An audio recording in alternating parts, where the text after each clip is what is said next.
First Peter chapter 2 starts with the word therefore. And we all know what we do, and we see that word therefore, where immediately our minds are reeling back to, okay, that means I need to look back and see what has been said up to this point. Why is that word therefore there? And so we're going to need to do that this morning as we open up this lesson and begin to think about this lesson that Peter has for us here. And so as we're thinking about what we talked about last week when we started this study in this letter of First Peter, what Peter told us or however you want to look at that, he reminded us of the fact that as Christians, as people who belong to God, that we were redeemed by the blood of Jesus. That he tells us that we are recipients of an inheritance through Christ, that we are holy people.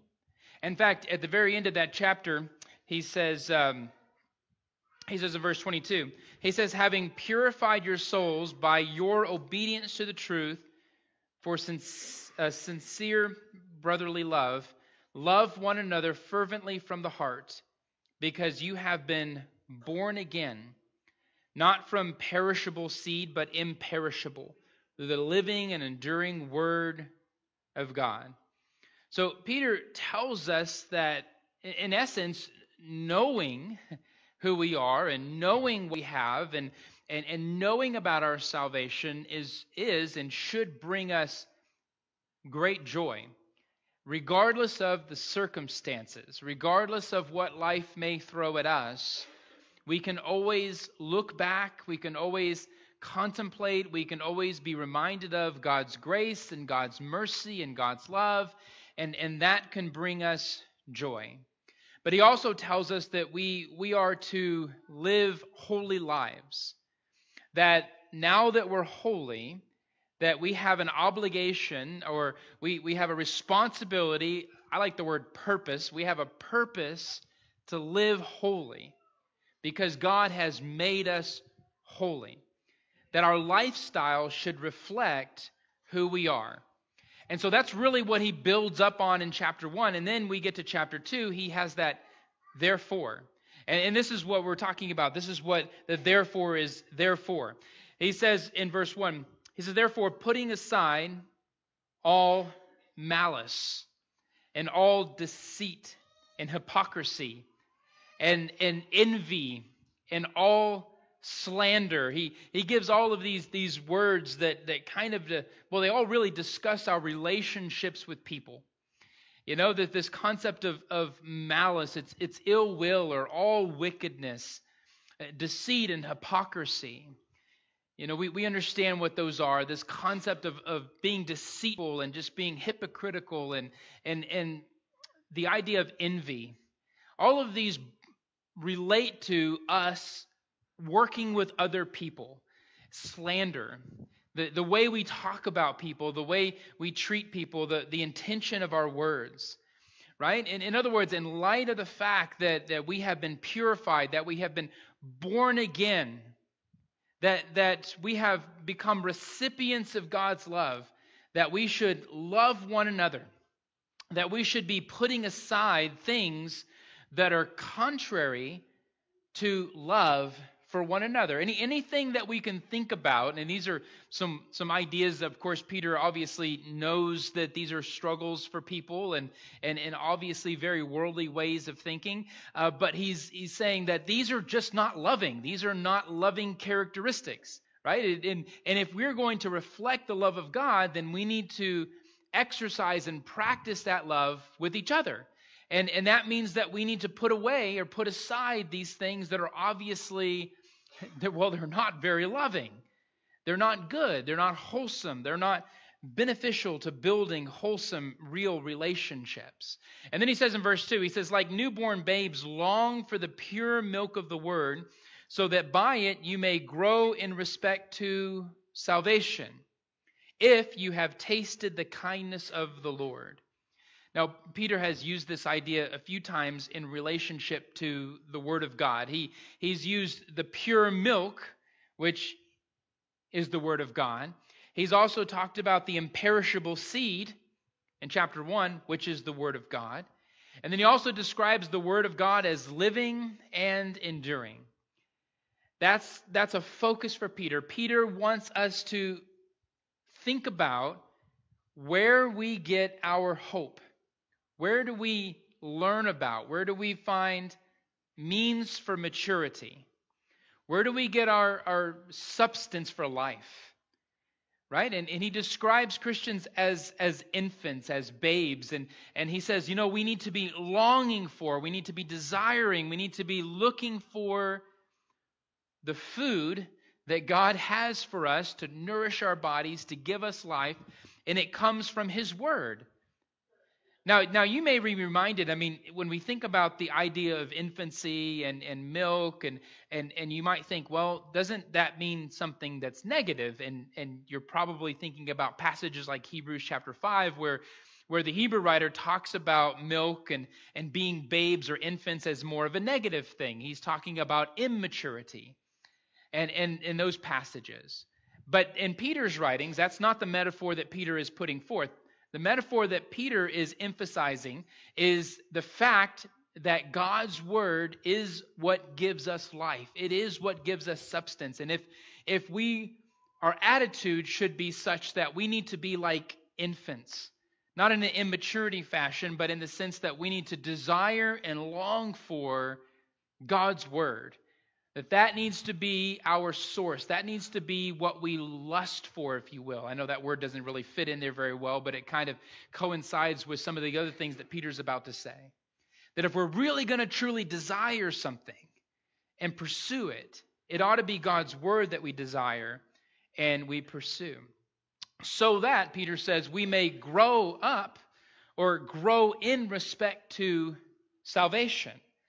Now, it's one of the unique characteristics for Peter, because he often talks about things like hope and like salvation and like our inheritance in two different ways. He talks about them as if you have it, you have your hope, you have your inheritance, you have your salvation, but he also talks about it in the sense that we look forward to it and we're leaning towards that and we're moving towards it.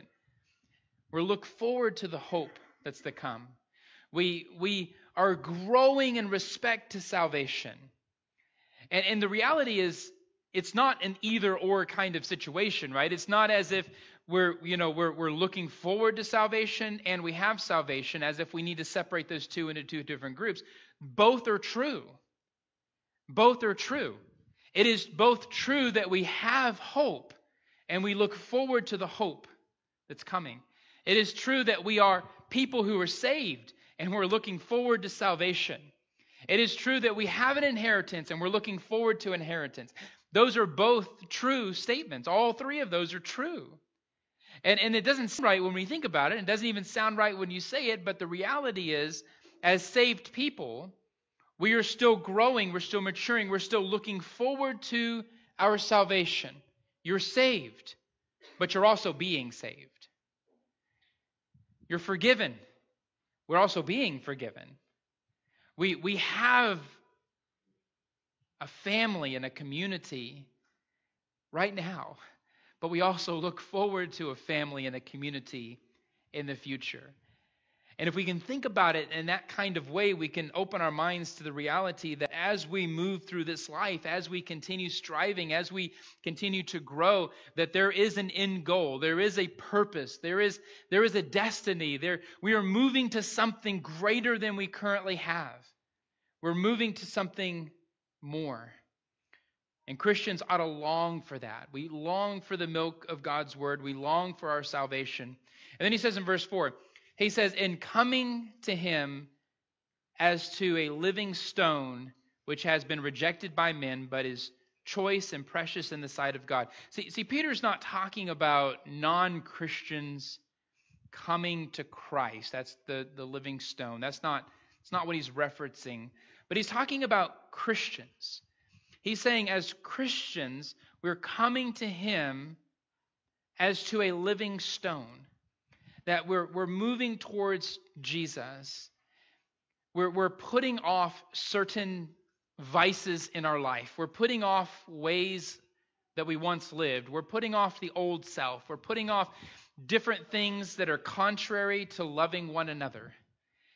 Whether it's things that we say, whether it's things that we do, we're putting those things aside. We're laying them aside as we're drawing closer to Jesus, as we're growing and maturing and drawing closer to that day in which we will truly see salvation. And then verse 5, he says, you also as living stones. So not only does he talk about Jesus as a living stone, of course that's from Psalms, that whole principle of Jesus being the living stone that the builders rejected, but he uses that metaphor to talk about us, and he says, you are living stones.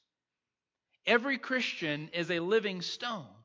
And we're being built up into a spiritual house, right? I mean, that we're being constructed together. And all of this is part of a process that we're going through as we're growing and maturing and becoming more Christ-like, and as we're living, striving to be more holy, as we're putting off certain vices and putting off the old self and putting on the new self. It's a continual work that we do as Christians, as we learn more and grow more and mature more, as we work together more, as we interact with each other and we become more of a community, as we practice love for one another and we begin to grow and mature, we learn how to put away certain things that are not good and not holy and not righteous and not Christ-like.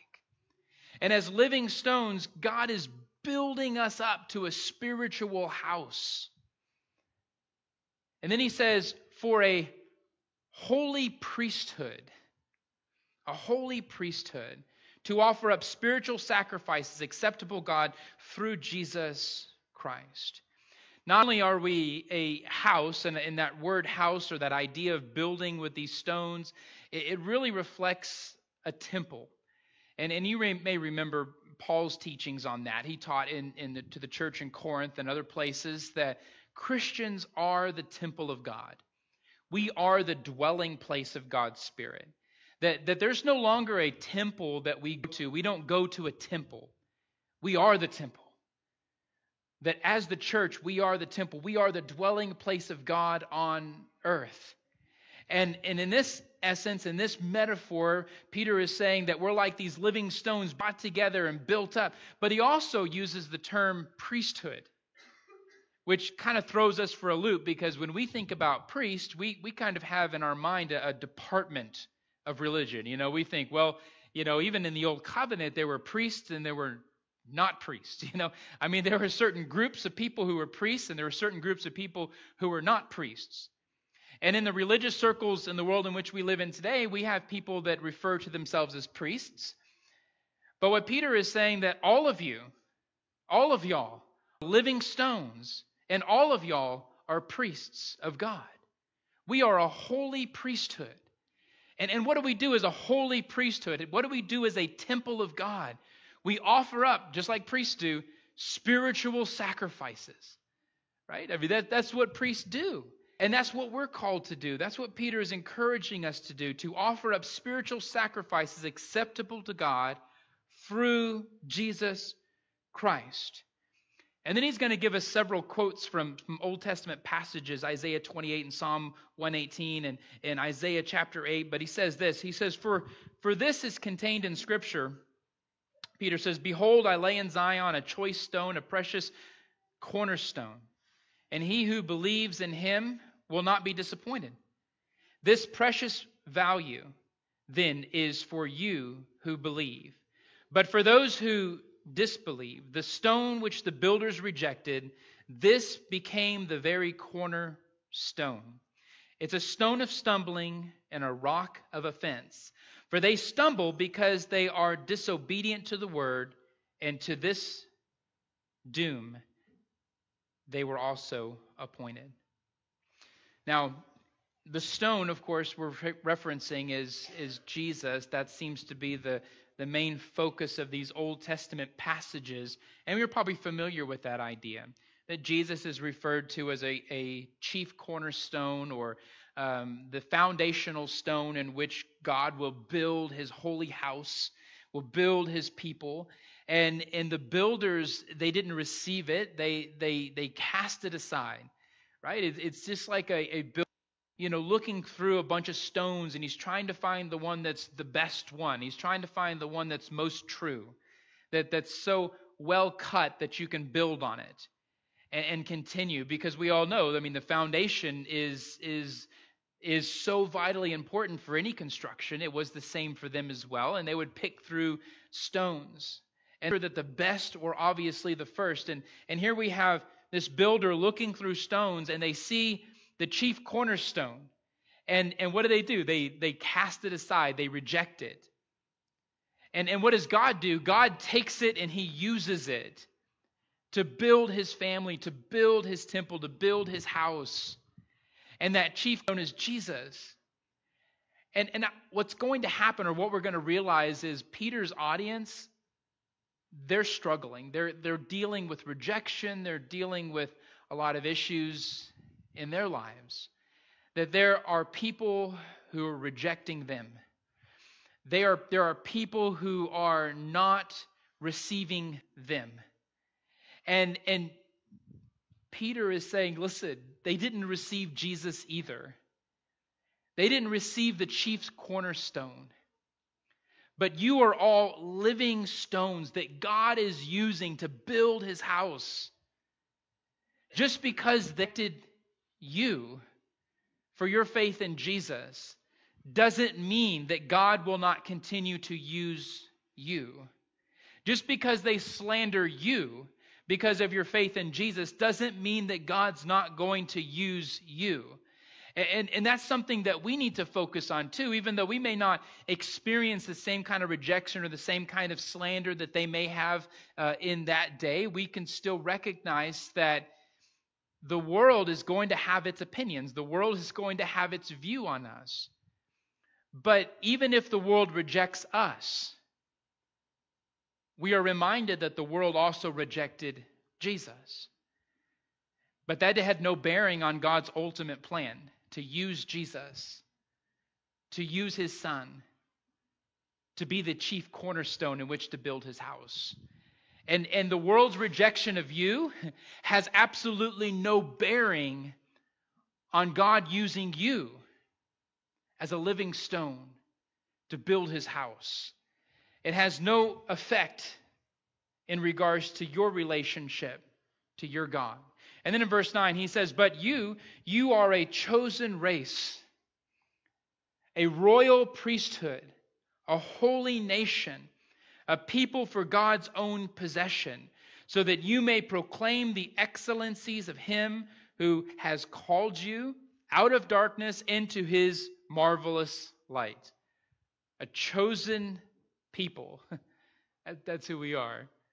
A chosen race. Now, if you think about that from the Jewish perspective, they were the chosen people, right? I mean, they were the ones, when you were to say those words, you would think, well, that was all the descendants of Abraham. That was the Jewish family. That was that those who can trace their lineage back through the time, and saying to all of us as Christians that we are the chosen people through Jesus.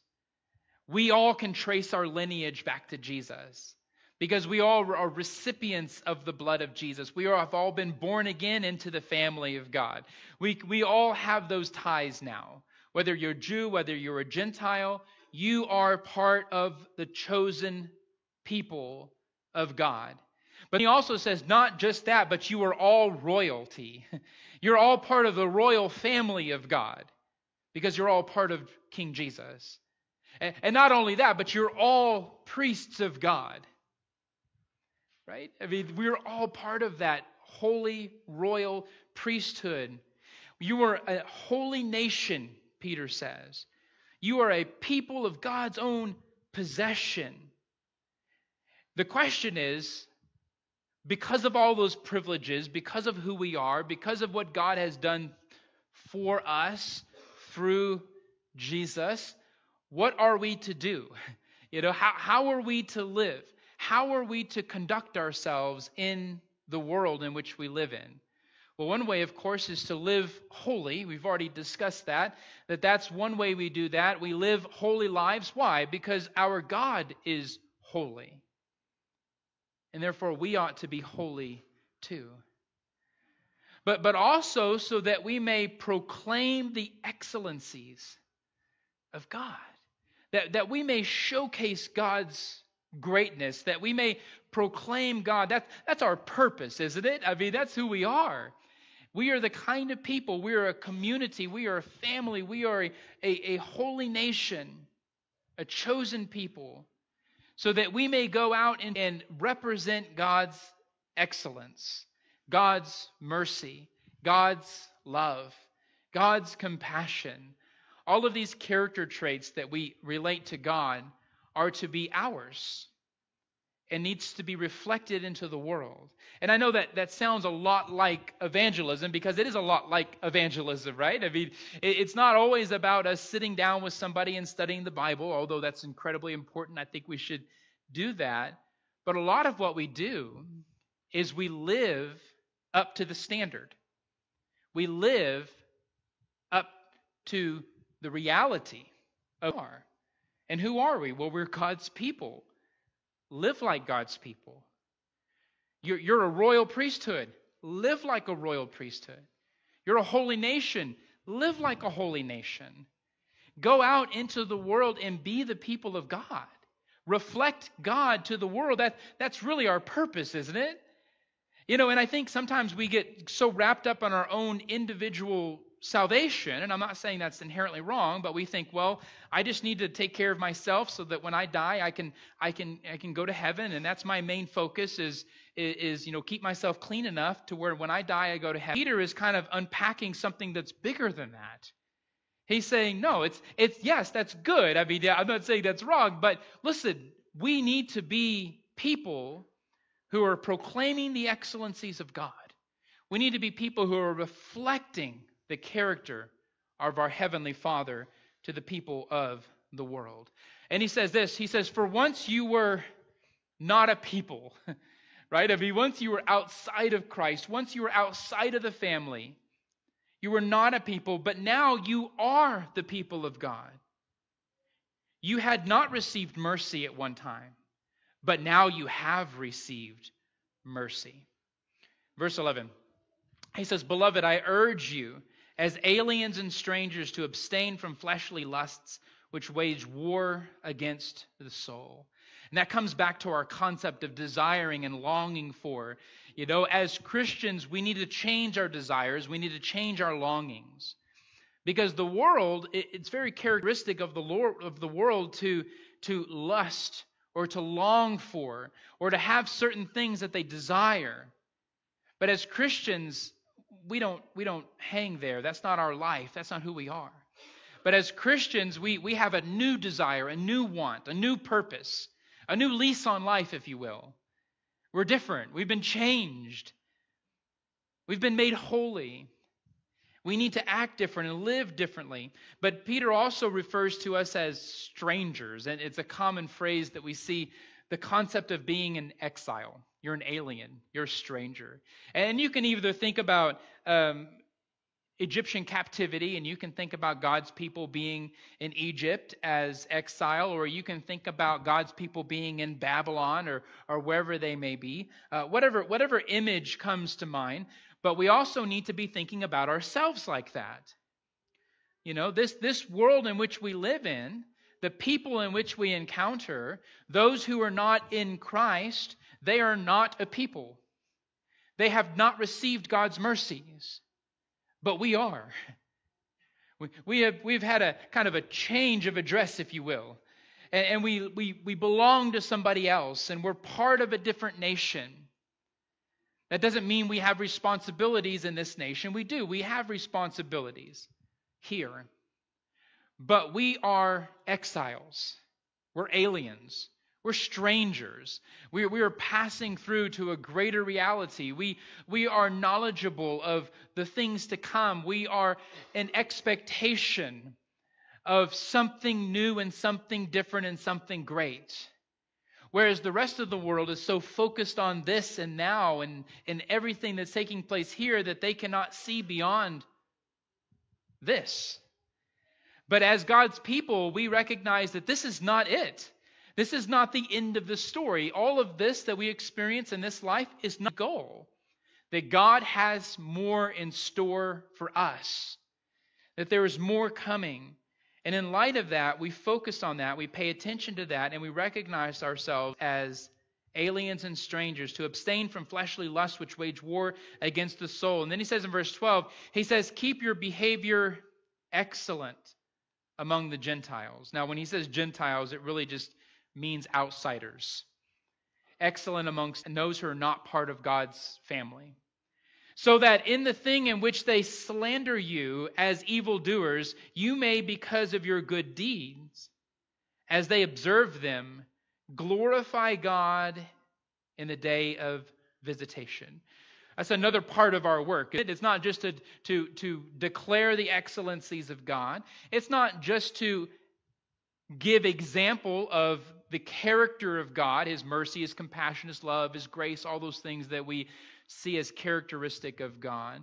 But it's also to show the world who God is, so that they may come to know God, so that they may come to want to be part of God's family.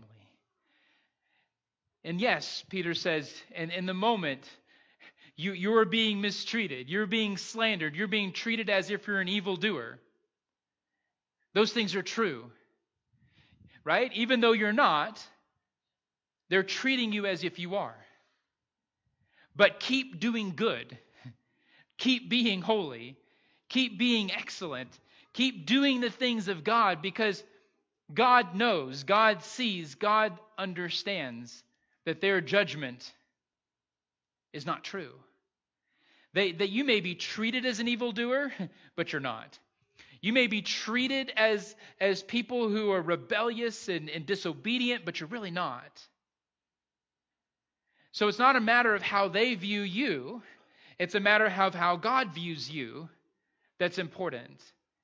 And as exiles and as strangers in the world in which we live in, we can come to understand that to be true. Because a Christian's good living is really one of the greatest evangelistic tools. It's one of the things that we use on a daily basis to go and make a difference. To be able to show people what it's like to be a child of God. And so our question or our challenge this morning, and this is what I want to challenge you with, as we think about those things, as we contemplate what Peter is telling us, and I encourage you to go back and read chapter 1 and chapter 2 again and think about what Peter has already said. But the challenge is, are we living up to that expectation? That's our challenge. Just thinking about your daily life, just thinking about your behavior, thinking about the words that come out of your mouth. I'm reflecting this on myself as well. How I interact with people, what I say to people, how I live my life, what the things that I do. Are they in par with what Peter is teaching? Am I showing the world God? Am I showing the world Jesus through my behaviors, through my actions, through my words, through even my thoughts? Have I pulled all those things in control? Have I taken control of those things for the sake of Jesus? Am I living like a holy nation? Am I living like a royal priest? Am I living like a child of God? Because if I'm not, I hope these chapters convict you. I hope they make you think. I hope that they make you pause and change. Because I believe that's what they're there for. But I hope it also gives you encouragement. Encouragement in the sense that even as I am doing these things, I may be treated differently. I may be treated as an evildoer. I may be slandered. All these things may be true. But that doesn't change for a moment who I am in the eyes of God and who you are in the eyes of God. This morning, if you have any concerns or any anything that's on your heart that's weighing heavy on you and you need to bring that before the congregation, that's what we're here for. We're aliens and strangers in this world together, and we're here for each other. Or maybe you have not become part of the family of God. Maybe you have not received the mercies of God or tasted the goodness of God. This is the opportunity this morning to do so. You be baptized into Christ for the remission of your sins. Whatever your needs may be, if you would come forward as we stand and as we sing.